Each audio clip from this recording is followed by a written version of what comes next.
ತಾಯರಿಗೆ ಹುಟ್ಟಿದ ಮಕ್ಕಳು ಮಕ್ಕಳಂತ ಕರೆಸಿಕೊಂಡಾರು, ಆದ್ರೆ ನಂದನರು ಅಂತ ಕರೆಸಿಕೊಳ್ಳುವುದು ಬಹಳ ಅಪರೂಪ. ಯಾರು ತಂದೆ ತಾಯಿಗಳಿಗೆ ಆನಂದವನ್ನು ಉಂಟು ಮಾಡುತ್ತಾರೋ ಅವರೇ ನಿಜವಾದ ನಂದನರಲ್ವೇ ಅಪ್ಪ? ಯಾಕೋ ಇಷ್ಟು ಗಟ್ಟಿ ಪೀಠಿಗೆ? ನೀವೇ ಹೇಳ್ತಾ ಇದ್ದ ಮಾತು ಏನೋ, ನೀ ಹುಟ್ಟುವ ಮೊದಲು ನಮಗೆಂತ ವ್ಯಾಪಾರ ಇರ್ಲಿಲ್ಲ ಮಗ, ಭಾರಿ ನಷ್ಟದಲ್ಲಿದ್ದೇನ. ನೀ ಹುಟ್ಟಿದ ಗಳಿಗೆ ಅಂತ ಹೇಳಿದ್ರೆ ಭಾಗ್ಯಲಕ್ಷ್ಮಿಯ ಒಲಿದು ಬಂದ ಹಾಗಾಯ್ತು. ಹುಟ್ಟಿದ್ದೆಲ್ಲ ಚಿನ್ನವೇ ಆಯ್ತು. ನಮ್ಮ ಮನೆಯ ಬೆಳಕು ನೀನು, ನಮ್ಮ ಮನೆಯ ಭಾಗ್ಯ ನೀನು ಎನ್ನುವ ಹಾಗೆ ಯಾವಾಗಲೂ ಹೇಳ್ಕೊಂಡೇ ಇದ್ದವರಲ್ವೇ ನೀವು? ಬರೀ ಹೇಳುವುದಲ್ವೋ, ಅದು ಸತ್ಯ. ಇವತ್ತು ಮತ್ತೊಂದು ಭಾಗ್ಯ ಬಂದಿದೆ ಅಪ್ಪ. ಹೊಸ ಭಾಗ್ಯವ? ಹೌದೌದೌದು. ಯಾವುದೌದು? ನಾನೊಬ್ಬಳನ್ನು ಇಷ್ಟಪಟ್ಟೆ, ಬಹಳ ಚಂದ ಇದ್ದಾಳೆ. ಹೌದಾ? ಹೌದೌದು. ಅಲ್ಲ, ಪ್ರಾಯ ಇಷ್ಟಪಟ್ಟರೆ ತಪ್ಪು ಅಂತ ಹೇಳುವುದಿಲ್ಲ. ಪ್ರಾಯಕ್ಕೆ ಬಂದ ನಿನಗೆ ಮದುವೆ ಮಾಡಿಸಬೇಕು ಎನ್ನುವ ಹಂಬಲ ನನಗೂ ಉಂಟು. ಹೌದು. ಹುಡುಗಿಯನ್ನ ಅರಸುವ ವಿಷಯದಲ್ಲಿ ನಾನು ಮುಂದಾಗ್ಲಿಲ್ಲ ಅಂತಲ್ಲ, ನನಗೆ ಯಾವುದು ಇಷ್ಟ ಆಗ್ಲಿಲ್ಲ, ಸುಮ್ಮನೆ ಇದ್ದೆ. ನಿಮಗೂ ಸಹ ಸುಮ್ಮನೆ ಕಷ್ಟ ಯಾಕೆ ಅಂತ ನಾನೇ ಆರಿಸಿಕೊಂಡಿದ್ದೇನಪ್ಪಯ್ಯ. ಸುಲಭ ಆಯ್ತಲ್ಲ ಮಗ. ಹೌದು. ಯಾರವಳು? ಅವಳಿರುವುದು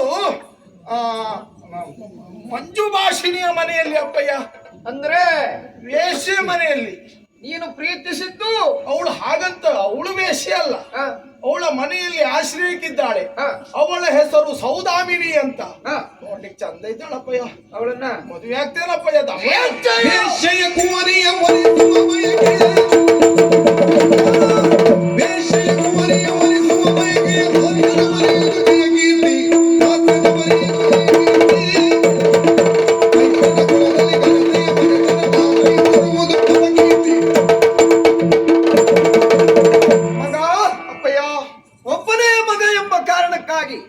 ಮುತ್ತಿನಿಂದ ನಿನ್ನನ್ನು ಬೆಳೆಸಿದೆ. ನೀನು ಕೇಳಿದ್ದನ್ನೆಲ್ಲ ನಿನಗೆ ಕೊಟ್ಟೆ. ಇದನ್ನು ಕೊಡಿಯಪ್ಪ. ಏನು ಆಟಿಕೆ ವಸ್ತು ಅಂತ ಮಾಡಿದ್ಯಾ ಅಥವಾ ತಿನ್ನುವ ತಿಂಡಿ ಅಂತ ಮಾಡಿದ್ಯಾ?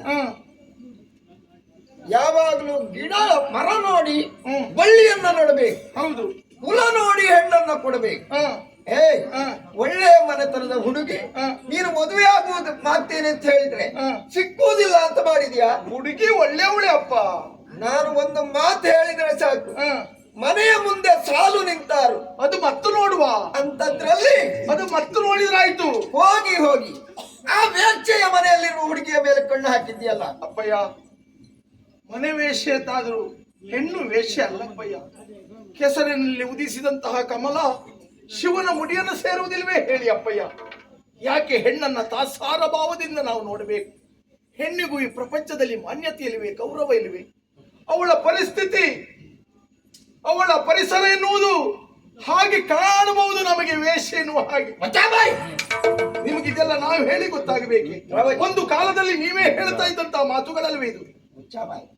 ಪ್ರವಚನ ಮಾಡುವುದಕ್ಕೆ ಹೋಗ, ಕಾವಿ ಬಟ್ಟೆ ಹಾಕೊಂಡಾಗ ಅಲ್ಲಲ್ಲಿ ಕಟ್ಟೆ ಮೇಲೆ ಕುಳಿತು ಪ್ರವಚನ ಮಾಡಬಹುದು. ನಾನು ಹಾಗೆ ಹೋದ್ರೆ ಯಾರು ಜನ ಒಪ್ಪುವುದಿಲ್ಲ.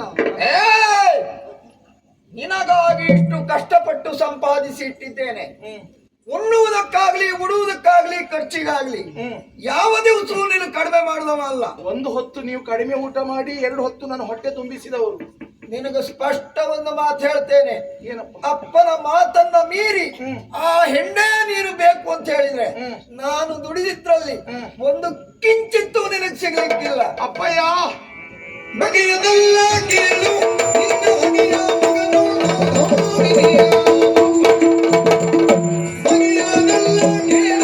ನಿನ್ನ ಬಗೆಯ ಮಗನ ಸೌಧಾಮಿನಿಯು ಜಗದ ಮುಂದೆ ಬರಿಕಾಳಂತೆ ಬರಿಯ. ಹೋಗು ಅವಳನ್ನೇ ಮದುವೆ ಆಗು. ಏನ್ ಸಿಗ್ತದ ನೋಡುವ. ನಾನು ಕಟ್ಟಿದ ಮನೆ, ದುಡಿದಿಟ್ಟ ಹಣ, ಬಂಗಾರ, ಅದ್ರಲ್ಲಿ ಒಂದಿಷ್ಟು ನೀನು ಸಿಕ್ಕುವುದಿಲ್ಲ. ಅಲ್ಲಿಗೆ ಹೋಗು. ಏನಪ್ಪ ನೀವು ನಿಮ್ಮ ಮಗನನ್ನ ಒಂದು ಕೇವಲವಾಗಿ ಯೋಚನೆ ಮಾಡ್ಲಿಕ್ಕೆ ಹೊರಟ್ರಲ್ಲ ನೀವು? ಕೇವಲ ನೀನು ಯೋಚನೆ ಮಾಡಿದ್ದು ಹಣಕ್ಕಾಗಿ, ನಿಮ್ಮ ಮನೆಗಾಗಿ ಇಷ್ಟು ಕಾಲ ನಿಮ್ಮ ಜೊತೆಯಲ್ಲಿ ಇದ್ದೇನೆಂದು ಭಾವಿಸಿದ್ರೇನಪ್ಪ? ಮತ್ತೇನೋ? ನನಗೆ ಯಾವುದು ಬೇಡ, ನೀವು ಮನೆ ಕೊಡುವುದು ಬೇಡ, ನಿಮ್ಮ ಹಣ ಬೇಡ, ಏನು ಬೇಡ. ಆದ್ರೆ ನನಗೆ ಬೇಕಾದದ್ದು ನಿಮ್ಮ ಮರ್ಯಾದೆ ಮಾತ್ರ ಅಪ್ಪಯ್ಯ. ನಿಮ್ಮ ದೊಡ್ಡಸ್ತಿಕೆ ನಿಮ್ಮ ಘನತೆ ಮಾತ್ರ ಉಳಿಬೇಕು. ನೀನು ಏನ್ ಹೇಳ್ತಿ ಅಂತಲೇ ನನಗೆ ಅರ್ಥ ಆಗ್ಲಿಲ್ಲ ಮಹಾರಾಯ. ನಿಮಗೆ ವಿಷಯ ಗೊತ್ತಿಲ್ಲ. ಏನ ಸೌದಾಮಿನಿ ವೇಶ್ಯೆ ಮನೆಯಲ್ಲಿದ್ದದ್ದು ಹೌದು. ಹಾ. ಅವಳು ವೇಶ್ಯೆ ಅಲ್ಲ ಎನ್ನುವುದು ನನಗೂ ಗೊತ್ತು, ಊರಿನವರಿಗೂ ಗೊತ್ತುಂಟು. ಹೌದು.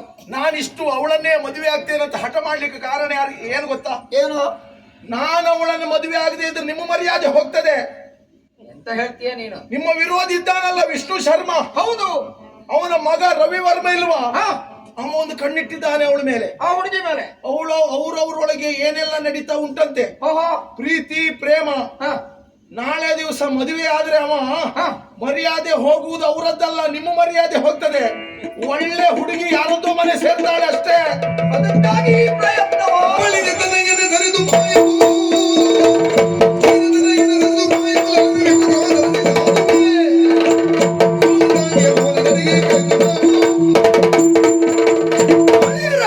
ಆ ವಿಷ್ಣು ಶರ್ಮನ ಎದುರು ನೀವು ತಲೆ ತಗ್ಗಿಸ್ಬೇಕಷ್ಟೇ. ನನಗಿಂತ ದೇಹದಲ್ಲಿ ಮಾತ್ರ ನೀನು ಎತ್ತರಕ್ಕೆ ಬೆಳೆದದ್ದಲ್ಲ, ಬುದ್ಧಿಯಲ್ಲೂ ಎತ್ತರಕ್ಕೆ ಬೆಳೆದಿದ್ದಿ ಎನ್ನುವುದರಲ್ಲಿ ಸಂದೇಹವೇ ಇಲ್ಲ. ನಿಮ್ಗೆ ಗೊತ್ತಾಗುವಾಗ ಗೊತ್ತಾಯ್ತು, ಈಗ ಗೊತ್ತಾಯ್ತಲ್ಲ ಅದೆಲ್ಲ. ಮಗ, ಆ ವಿಷ್ಣು ಶರ್ಮ ಅವನ ಹೆಸರು ಕೇಳಿದ್ರೆ ನನಗಾಗುವುದಿಲ್ಲ. ನನಗೆ ಸೌದಾಮಿನಿ ಬೇಡಪ್ಪಯ್ಯ. ನೀವು ಹೇಳಿದ್ರಲ್ಲ ಎಷ್ಟು ಜನ ಹೆಣ್ಣು ಮಕ್ಕಳು ಸಾಲು ಬರ್ತಾರಂತ. ನೋಡು ಒಂದ್ಸರಿ ಬರ್ಲಿ, ಅವರನ್ನೇ ಯಾರನ್ನಾದ್ರೂ ಆಯ್ಕೆ ಮಾಡ್ಕೊಳ್ತೇನೆ. ಆ ವಿಷ್ಣು ಶರ್ಮನ ಹೆಸರು ಹೇಳಿದೆಯಲ್ಲ, ಖರ್ಚು ಎಷ್ಟಾದ್ರೂ ಒಡ್ಡಿಲ್ಲ. ಅದೇ ಹುಡುಗಿ ನಮ್ಮ ಮನೆಗೆ ಬರ್ಬೇಕು. ಅವಳೇ ಹೌದು ಅಂತ ಆದ್ರೆ ಖರ್ಚೆ ಆಗುದಿಲ್ಲಪ್ಪಯ್ಯ. ಖರ್ಚು ಎಷ್ಟಾದ್ರೂ ಒಡ್ಡಿಲ್ಲ, ಆಗುದೇ ಇಲ್ಲ ಅಂತ. ವಿಷ್ಣು ಶರ್ಮನ ಹೆಸರು ಹೇಳಿದೆಯಲ್ಲ, ಅದೇ ಹುಡುಗಿ ಬರ್ಬೇಕು. ಅಲ್ಲ, ವೇಶ್ಯ ಮನೆಯವಳು, ಸ್ವಲ್ಪ ಯೋಚನೆ ಮಾಡಿ. ನಿಮ್ಮ ಮರ್ಯಾದೆ ಪ್ರಶ್ನೆ. ಯಾರು ಮನೆ ಅಂತಾದ್ರೆ ಏನು? ನಾ ಹೇಳಿದ್ ಮುಗಿದೋಯ್ತು. ನಮ್ಮ ಮನೆ ಅದೇ ಹುಡುಗಿ ಬರ್ಬೇಕು. ನೀವು ಇಷ್ಟೆಲ್ಲ ಒತ್ತಾಯ ಮಾಡುವಾಗ ಮತ್ತೆ ನನ್ನ ಹತ್ರ ಆಗುದಿಲ್ಲ ಅಂತ ಹೇಳಲಿಕ್ಕೆ ಆಗ್ತದ? ವಿಷ್ಣು ಶರ್ಮನ ಹೆಸರು ಹೇಳಿದೆಯಲ್ಲ, ಮತ್ತೆ ಹೊತ್ತು ಕಳೀಲಿಕ್ಕಿಲ್ಲ. ಆ ಹುಡುಗಿ ಮನೆಗೆ ಹೋಗುವುದೇ. ಆಯ್ತು.